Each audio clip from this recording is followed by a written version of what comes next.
Our next speaker, who's actually the VP and Director at MediPharm Labs. MediPharm is Canada's leading cannabis extractor, and I will leave you with Keith Strachan to tell you more about MediPharm. Thank you.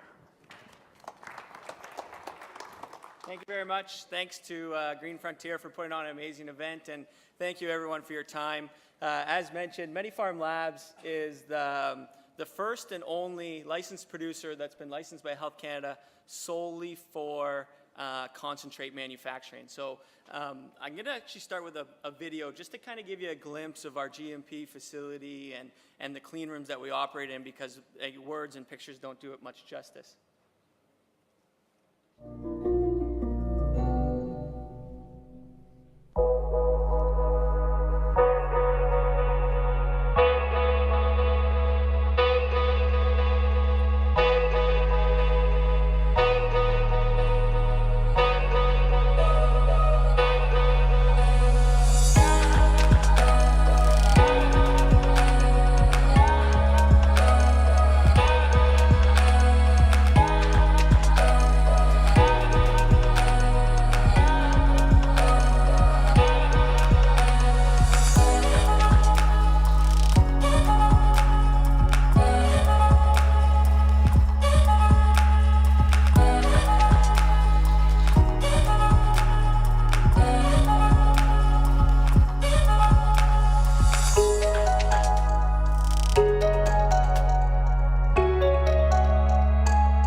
If anyone ever has a chance to come by Barrie, we'd love to give anyone a tour. We do a lot of investor tours, a lot of partner tours, so more than welcome to bring you up that all those rooms are more than full now.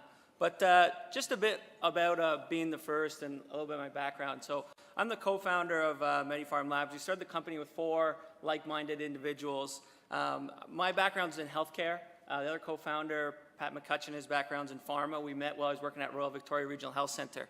And when I left the hospital, I was doing some freelance consulting, some different business, some stuff around real estate development. And one of my clients came to me in 2013 and said, I want to do a cannabis grow up in one of my warehouses. And I was like, oh, okay. So he slipped me this government application. He said, you know, you're the government guy. Can you fill this out for me? So I did the application and fumbled my way through it. And then word got out. I did another one. And one day I was socializing with Pat, our other co-founder, just over a beer, and he said, you know what, I've been a medical patient for a long time, I've worked in pharma for a long time, I'd like to start in the world of cannabis. And I said, oh, cool, I'll give you an application. Like, not much interest in the business, and he was kind of surprised by that, and I said, you know what, it doesn't make much sense to me. At this point, it was all medical and all indoors. So I was like, you got all these guys in Barrie that are opening up like warehouses where they're gonna grow stuff inside. And I'm like, and you're a salesperson for Janssen Pharmaceuticals. Like, these people are gonna grow plants in 10,000 square feet and also do patient acquisition? Like, it makes no sense to me. But he wholeheartedly agreed that it didn't make sense that there would be someone who's also doing farming and patient acquisition. At Janssen itself, most of their products are made by a CMO, offshore by a partner, and they definitely don't grow the original products in the farm out back. So we kind of looked at different markets, more mature markets, and started, Colorado, California, where there's many companies like ours.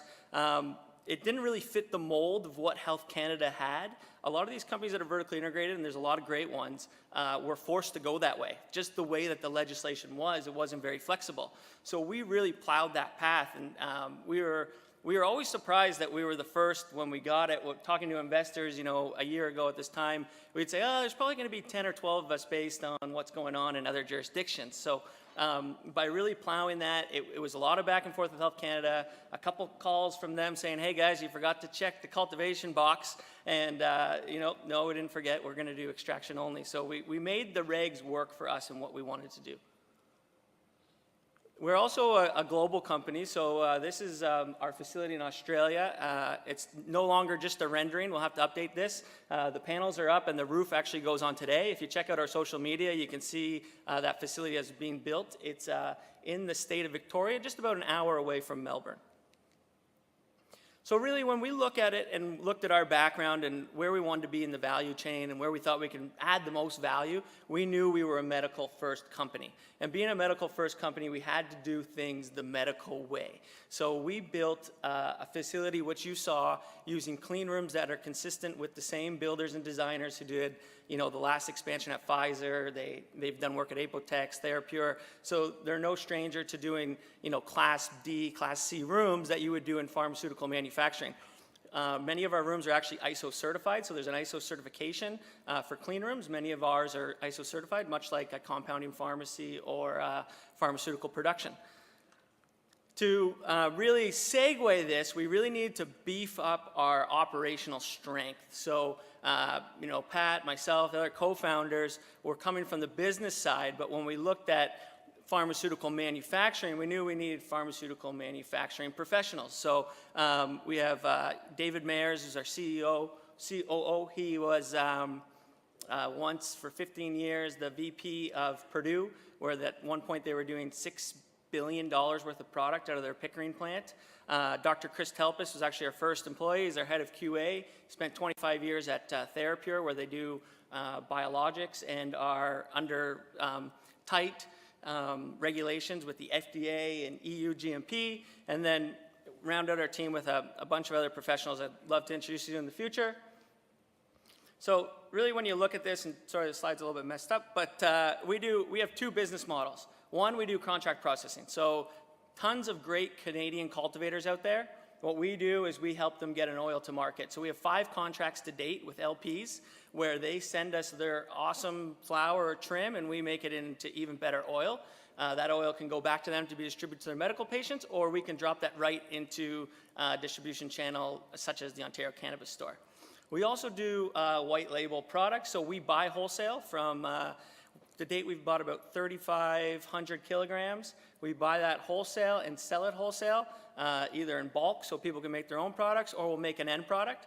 As we see Health Canada allow more derivative products made with concentrates, we'll get into more white labels. So if you're a great consumer packaged good brand and you do contract manufacturing now to get your product out there, we're the perfect partner for you. We have a lot of room to grow.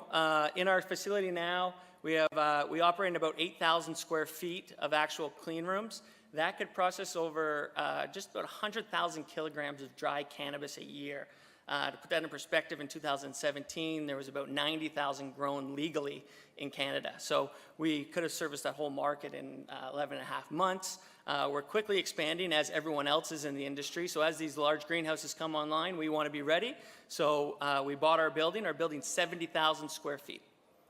And just to wrap up, secure supply, I talked about our supply agreements that we have to date.